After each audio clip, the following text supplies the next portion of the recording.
શું તમે પણ સતત ગરદન અને ખંભાના દુખાવાથી પરેશાન છો તો આ વિડીયો તમારા માટે ખૂબ જ ઉપયોગી છે. તો વિડીયોમાં છેલ્લે સુધી જોડાયેલા રહો.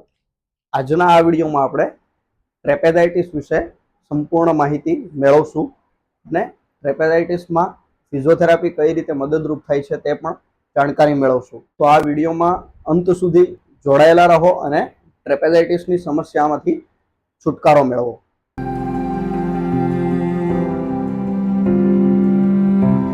ટ્રેપેઝાઇટિસ સિન્ડ્રોમ એટલે બીજું કંઈ નહીં પણ ટ્રેપેઝિયસ નામનું જે મસલ છે, આ ટ્રેપેઝિયસ મસલ પર આવતો સોજો.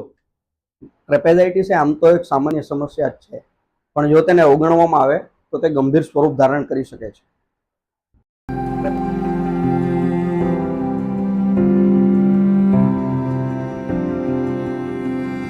ટ્રેપેઝિયસ નામનું મસલ એટલે કે જે સ્નાયુ છે તે પીઠના ભાગમાં આવેલા સ્નાયુમાંનું એક મુખ્ય સ્નાયુ છે, જે ખોપરીના પાછળના ભાગથી લઈ અને બંને ખંભા સુધી અને ત્યારબાદ પાછળની બાજુ મણકાના ભાગમાં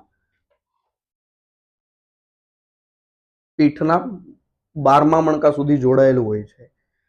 આ ટ્રેપેઝિયસ મસલનો આકાર છે તે ઉપરથી ત્રિકોણાકાર અને નીચેથી ઊંધા ત્રિકોણાકારનો, એટલે ટ્રેપેઝોઇડ જે પિરામિડ આકારનો છે તેવા પ્રકારનો જોવા મળે છે. આવી રચનાને કારણે તેને ટ્રેપેઝિયસ તરીકે ઓળખવામાં આવે છે. ટ્રેપેઝિયસ જે મસલ છે તે 3 ભાગમાં વહેંચાયેલું છે. જે ઉપરનો ભાગ છે જેને અપર ટ્રેપેઝિયસ કહેવામાં આવે છે, જે ખોપરીથી લઈ અને ખંભા સુધી જોડાયેલો છે બંને સાઈડ. ત્યારબાદનો જે વચ્ચેનો ભાગ છે તેને મિડલ ટ્રેપેઝિયસ કહેવામાં આવે છે, તે ખંભાથી લઈ અને પાછળના શરૂઆતના જે મણકા હોય છે ગરદનના અને અમુક પીઠના મણકા સુધી જોડાયેલો છે.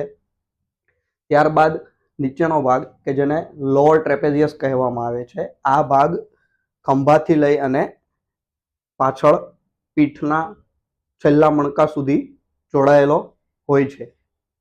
ટ્રેપેઝિયસ મસલનું જે કામ છે તે મેઇન કામ તેનું પોસ્ચર મેન્ટેન કરવાનું, એટલે કે શરીરને સંતુલનમાં રાખવાનું કામ કરે છે. આ સિવાય ખંભાને ઉપર લઈ જવા, ખંભાને પાછળની બાજુ ખેંચવા, ખંભાને નીચેની બાજુ ખેંચવા, આ પ્રકારની મૂવમેન્ટ ટ્રેપેઝિયસ મસલ દ્વારા થાય છે. અને ગરદનને ઉપર ખેંચવી અથવા પાછળની બાજુ લઈ જવી, આ મૂવમેન્ટ પણ ટ્રેપેઝિયસ મસલ જ કરાવે છે.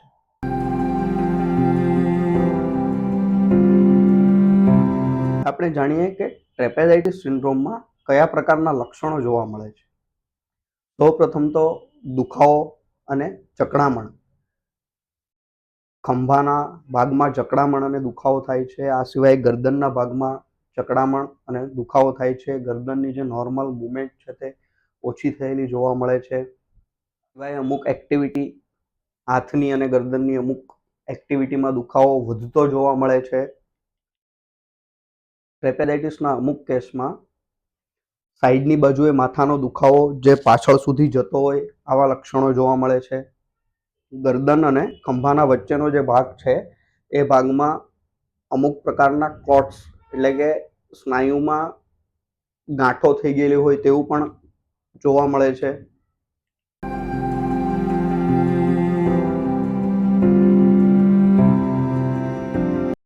ટ્રેપેઝાઇટિસ થવાના કારણોની જો વાત કરીએ તો સૌથી પહેલું છે પોસ્ચર. જ્યારે બોડી સંતુલનમાં ના રહેતું હોય આવા કેસમાં ટ્રેપેઝાઇટિસ થવાના ચાન્સ ખૂબ જ વધી જાય છે. વધારે પડતો સ્નાયુનો ઉપયોગ, ટ્રેપેઝિયસ મસલ ઓવરલોડના હિસાબે તેના ઉપર સોજો આવે છે અને ટ્રેપેઝાઇટિસની તકલીફ જોવા મળે છે. જે લોકોને વધારે પડતું નીચે જોઈને મોબાઈલ યુઝ કરવાની આદત હોય તો આ લોકોમાં પણ ટ્રેપેઝાઇટિસ થવાની શક્યતાઓ ખૂબ જ વધી જાય છે. અમુક સર્વે મુજબ સ્ટ્રેસ અને ટેન્શનના હિસાબે પણ ટ્રેપેઝાઇટિસ, અપર ટ્રેપેઝિયસ જે છે તેના પર લોડ વધે છે અને તેના કારણે પણ ટ્રેપેઝાઇટિસ થાય છે. અમુક લોકોને વગર તકિયા સૂવાની આદત હોય છે, અથવા તો એક કરતાં વધારે 2 કે 3 તકિયા લઈને સૂવાની આદત હોય છે, તો તેવા કેસમાં ગરદન આગળની બાજુ ઝૂકેલી રહે છે, જેના કારણે ટ્રેપેઝિયસ મસલ વધારે પડતું જ ખેંચાય છે અને તેના હિસાબે પણ ટ્રેપેઝાઇટિસ થાય છે. ગરદનની જ્યારે સાવ ઓછી મૂવમેન્ટ થતી હોય તો ગરદનના ટ્રેપેઝિયસ મસલ છે તે જકડાય છે. સ્નાયુ જકડાવાના હિસાબે પણ તેનામાં ટ્રેપેઝાઇટિસની તકલીફ જોવા મળે છે. વધુ પડતું જ માથા પર વજન ઉચકવું, અથવા તો જે લોકોનું વધારે પડતું સિટિંગવાળી જોબ છે, અથવા તો ગરદનની કન્ટિન્યુઅસ મૂવમેન્ટ કરવાનું જે કામ છે, આવા કેસમાં પણ ટ્રેપેઝાઇટિસની તકલીફ થઈ શકે છે. અચાનકથી ગરદનમાં ઝટકો આવે અથવા તો કોઈ એક્સિડેન્ટલ ઇન્જરી કે જેનામાં ટ્રેપેઝિયસ મસલ ખેંચાય છે, તો આવા કેસમાં પણ ટ્રેપેઝાઇટિસની તકલીફ જોવા મળે છે.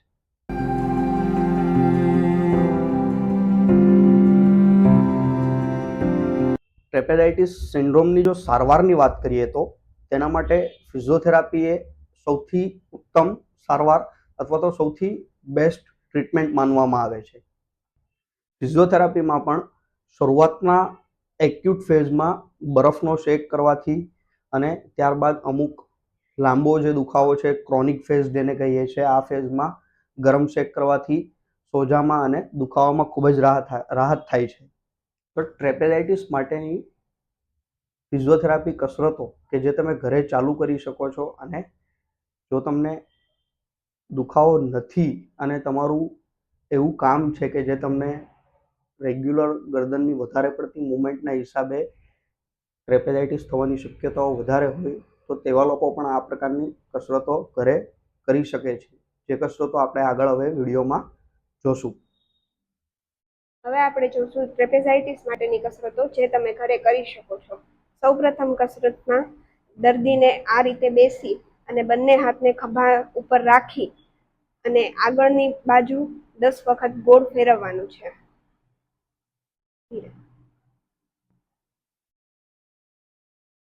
ત્યારબાદ આ જ રીતે ઊંધી બાજુ ગોળ ફેરવવાનું છે. બંને બાજુ 10-10 વખત કરવું. ત્યારબાદની કસરતમાં દાઢીને છાતી સુધી લઈ જવાની કોશિશ કરવાની છે. આ રીતે 10 વખત કરવું.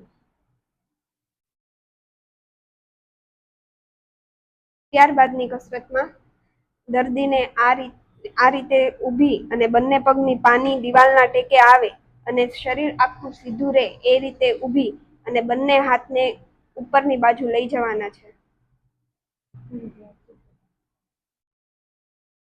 અને ત્યારબાદ નીચેની બાજુ લાવવા. આ કસરતમાં શરીર આખું સીધું રહેશે અને કોણીમાંથી હાથ સીધા રહેવા જોઈએ. આ રીતે 10 વખત કરવું. હવે આપણે જોશું ટ્રેપેઝિયસ મસલનું સ્ટ્રેચિંગ, જે માટે એક હાથને પાછળની બાજુ રાખી બીજા હાથની મદદથી ગરદનને બીજી તરફ લઈ જવી. આ રીતે કરવાથી ગરદનના સ્નાયુમાં તણાવ મહેસૂસ થશે. આ રીતે 10 સેકન્ડ સુધી હોલ્ડ કરી અને પાછું લાવવું. આ રીતે 3 વખત કરવું અને આવી જ રીતે બીજી બાજુ પણ કરવાની.